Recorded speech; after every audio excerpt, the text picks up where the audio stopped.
Smash Ultimate is an amazing game. I just want to say that right off the bat. It is the best Smash game in ages, and is overall better than its immediate predecessor, Smash 4. But Smash Ultimate, like any other game, is not perfect. Perhaps this video might come off as a bit whiny, and honestly, that's fine. But I do want to express some things in Smash Ultimate that I believe aren't that great. And of course, I'm going to be talking about input buffering. Input buffering, in my opinion, is one of the only things Smash 4 does better. When I was transitioning to Smash Ultimate when it first released, I felt like I've been actively fighting against the buffer system to try to get the game to do what I want. In a lot of cases, I find myself wishing there was literally no buffer system at all, due to how much I dislike how this game buffers inputs. And after all this time, I still find myself having these same issues, where I can't help but feel like I'm fighting the buffering system to make it do what I want. I legitimately feel like how the buffering system is currently designed is making the game unintuitive to control in many ways. It's not impossible to work around these issues, but they are issues nonetheless. By the way, on screen you'll see me using the Wii U Pro Controller for both games. For Smash 4, it's obviously natively supported, but for Ultimate, I'm actually using a wireless adapter to use this controller. With that said, these issues that I'm going to be going over are not related to my controller. I've encountered these issues with the GameCube controller and Switch Pro controller, so the Wii U Pro controller or the adapter itself isn't faulty or anything like that. I first want to go over one of the more prominent buffer changes that was made in the transition to Ultimate. So prominent, in fact, that it was even featured as a change in the E3 trailer when this game was first revealed. The auto short hop feature was made to allow people to easily short hop their aerial attacks, because Ultimate gave every single character a universal jump squat of 3 frames, which is significant. Smash 4's average jump squat length was about 5 frames, which is about 66% longer amount of time the game gives you, on average, to either input a short hop or a full hop. The shorter the jump squat, it becomes harder to manually input a short hop. Let me briefly explain how the auto short hop feature works. If you input an attack command during or before those jump squat frames, your character will always short hop and immediately do an aerial attack after leaving the ground, even if you still have the jump button held down. This is the only Smash game in history to do this. Every other game will either do a full hop and throw out an aerial attack as soon as you leave the ground, or do a full hop and throw out no attacks if the Smash game in question doesn't allow you to buffer moves during jump squat, like Melee for example. The issue I take with this is that it feels very unintuitive. Normally, in order to do a full hop, you must hold the jump button the entire duration your jump squat frames are active. Normally, to do a short hop, you must release the jump button at some point during the jump squat frames. The shorter your jump squat, the harder it is to do a short hop, as said before. In Ultimate, every character has a short jump squat. But, in Smash Ultimate, sometimes you find yourself doing a short hop even though you might be holding the jump button down with the intent to full hop. It's something you have to fight against in order to get it to do what you want by delaying your attack input until you have been airborne for at least 1 frame. Now, in this case, I'm actually not arguing we should remove this feature altogether. I think it should stay. There are people who could legitimately use this feature if they find it hard to short hop in this game. But what I think they should do is, in a future update, add an option in the control setup menu to disable the auto short hop feature. That way, people who really like having the ability to easily short hop with a 3-frame jump squat can still enjoy that luxury, while other players who find it to be nothing but a nuisance like myself can just turn it off. I don't think anyone would really object to this, but if you do, feel free to let me know, as I could be wrong and it could be a bigger deal to remove this than it seems. The next feature I want to discuss is how shield and dodge buffering is handled. In Smash 4, if you were to full hop, double jump, air dodge, and continue to hold the button you used to air dodge, and then hold either down, left, or right, and continue to do so as you land, all that will happen is that your shield will pop up as soon as you land, and your shield will be tilted towards the direction you are holding. Nothing too unexpected. In Smash Ultimate, if you were to follow the same procedure of inputs, you full hop to apex, then double jump, do a neutral air dodge immediately, and continue holding the dodge button, then hold a direction immediately after you neutral air dodge, and then land. You will find that you would do a roll or spot dodge instead, even if you started to hold the dodge or shield button more than a couple seconds earlier. This is just one of many examples of how insanely large the buffer window is for dodging. It's basically infinite, as this is what people call a hold buffer, which actually doesn't apply to just dodging, but I don't have issues with hold buffering in general outside of this specific case. It won't do this if you continue to hold the direction you dodged in, whether it be a roll, spot dodge, or directional air dodge.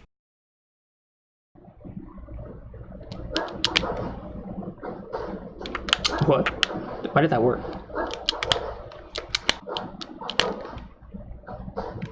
I'm really confused. Okay, why is it working? What? Wait, flick it? Wait, if you flick it, What the hell is this buffer? I didn't even know this was the thing when I was scripting this. So, okay. Normally, if you do a directional air dodge and continue holding shield, which I'm doing, your shield just stays up. You don't roll.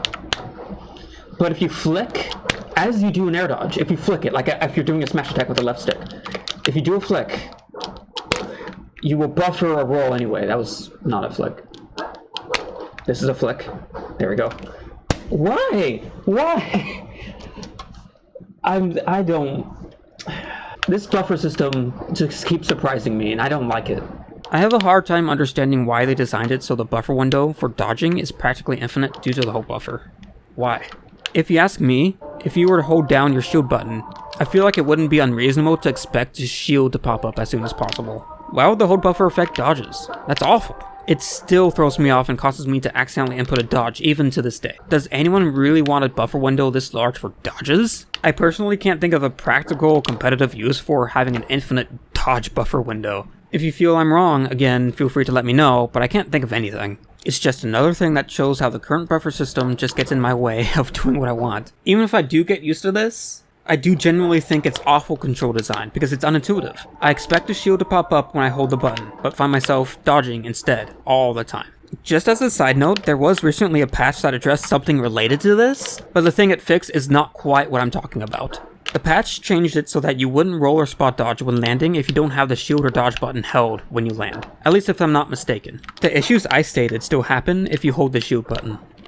Believe it or not, but this next buffering feature that I'm going to be discussing is my least favorite by far. And that's C-stick buffering. C-stick buffering is the most infuriating buffer change I've ever had to deal with in a Smash game. And allow me to explain why, if you're not aware. In Smash 4, if you were to attempt to buffer a jump and an attack with the C-stick during the lag of another move or action, you will only buffer an attack, not a jump. And honestly, that's not too unintuitive. Sure, you buffer two actions, but the fact that it buffered one over the other isn't too hard to work around.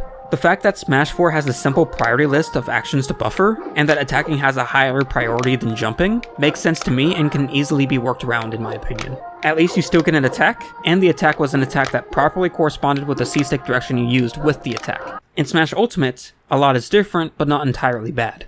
If you were to do the same thing in Ultimate, you will buffer both an attack and a jump.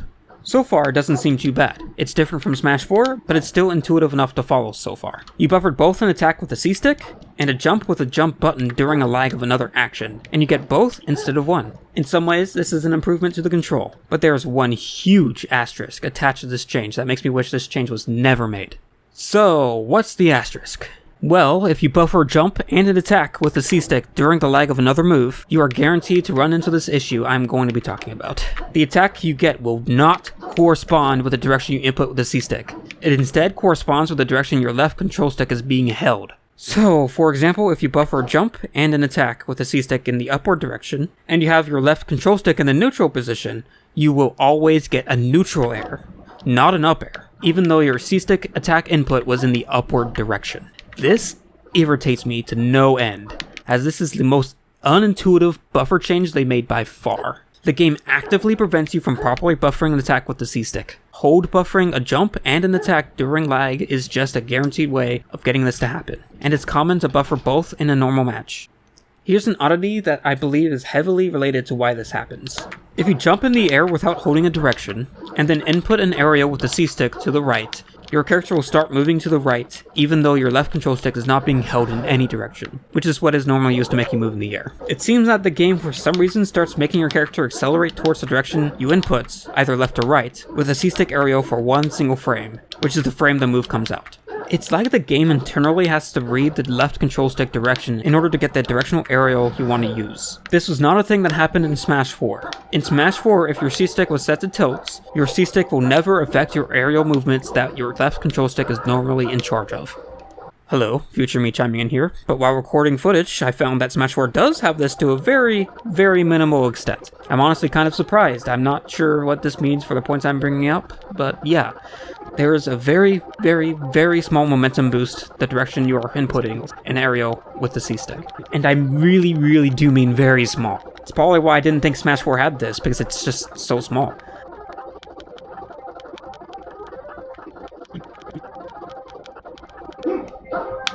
The first hit has more range, come on. Yes, there we go. I actually tried to get the first hit because I'd finish it sooner, because it has better range. Well, how long did that take? Like 7 minutes? God. Okay, back to the video.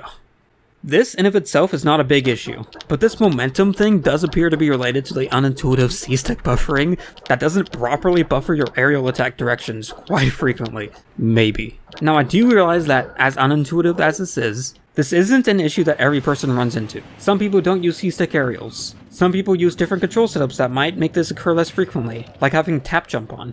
Using tap jump will make your left control stick point in the upwards direction, which will always cause you to get an up air if you buffer the C-stick in any direction, which may perhaps be the desired result most people will want anyway when using the C-stick after a tap jump. Maybe. Even people's understanding and ability to just naturally avoid taking advantage of the buffer system altogether may not run into this issue. But I am someone who runs into this issue constantly. I've never been able to get used to this, and I've been playing this game since it first came out. That's about everything I have to say regarding my major issues with the buffer system. I do have a few other oddities that I'd like to mention that are nowhere near as disruptive to me and can easily be worked around, but I thought they'd be worth a mention anyway. I mentioned earlier that the dodge buffer window is practically infinite if you are holding the dodge or shield button.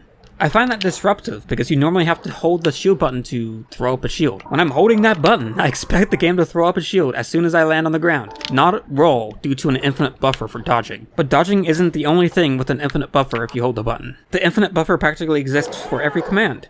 Jumping, attacking, special moves also have this property. It's a well-known mechanic called hold buffering. The difference is that there generally isn't a drastically different thing that can occur when holding a jump, attack, or special move. Holding the shield button, you'd probably expect your shield state to come up as soon as possible, not a buffered dodge. But it's a lot more intuitive when you hold one of these other attack, special, or jump buttons down, and still get their expected results, which is the use of those commands unaltered as expected, with the exception of C-stick directional buffering being broken. All around, I don't have an issue with hold buffering in of itself, but the way they implemented hold buffering isn't perfect, and I'd like to see some of the things I mentioned earlier get addressed. The last oddity I want to go over is turnaround buffering upon landing. In Smash 4, if you were at the ledge, facing the blast zone, and then jump, and once you're in the air, start holding to the right, and after you land, buffer another jump during your landing animation while still holding right. Your character will still jump to the right while still facing left. In Smash Ultimate, this is different. If you were to do the exact same sequence of inputs, your character will always turn around to the direction you're holding during your landing animation. I do find this kind of annoying because it can make it difficult to approach the opponent while facing backwards, especially if your character has a backer that is good for approaching. But this isn't exactly unintuitive and can be worked around. Just thought I'd mention it. I don't think this needs to be changed at all. It wouldn't surprise me if a decent portion of you watching don't encounter much, if any, of these issues I have listed. Some people have already adjusted to it, some people may find it more intuitive than I do, some people have different control schemes and or different controllers with different button layouts that might make these issues not as noticeable, and that's fine. Every person has a different understanding of the game's controls, and with their own customized controls and controller of choice. It just so happens that I'm someone who can't get around these issues, in which the developers would help someone like me to make the buffer system feel more intuitive instead of trying to actively fight against it. It might never happen, but I felt the need to get my voice out there about the issues that I have. But if that's the case and nothing changes, so be it.